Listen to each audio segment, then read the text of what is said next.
बिस्मिल्लाहिर्रहमानिर्रहीम अस्सलाम वालेकुम। की हाल है जी? ठीक हो? उम्मीद करा तुसीं सारे ठीक होवोगे ते जेह्ड़े बीमार ने दुआ करदे अल्लाह ताला उन्हां नूं शिफा दे। मैं जी मोहम्मद इमरान ते तुसीं देख रहे हो मेरा यूट्यूब चैनल डेली पंजाब 188 ते फेसबुक इमरान IMC।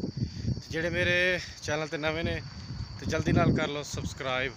कपड़े धोने का इरादा सी क्योंकि मक्के पाक तुहानूं पता है कपड़े धो नहीं सकदा। मैं खान भाई नूं मैसेज कीता तो कहंदे मैं जा रहा किते कम ते फिर मैं गया हाजी हफीज़ अल, वो कमरे ते कोनी सी, वो भी गया सी किते ते फिर मैं आके बह गया बाहर। मेरे जुल्फकार भाई का मैसेज आया कितने हो? मैं जी बाहर बैठा रोड से, कहते रोड से ना बहुत है, मेरे कमरे वाल आ जाओ। तो मैं हूँ चलिया उन्होंने कमरे वाल तो उत्थे जाके गपशप करते हैं इंशाल्लाह जी। इस कमरे से रौनक आ गया 3 महीनों बाद, क्योंकि 3 महीने पहले असीं इत्थे आंदे सी ते जुल्फकार भाई छुट्टी चले गए तो असीं तो फिर इधर आंदे ही कोई नहीं सी ते अज वापस आ गए ने ते अज असीं भी आ गए फिर माशाल्लाह। की हाल है जी?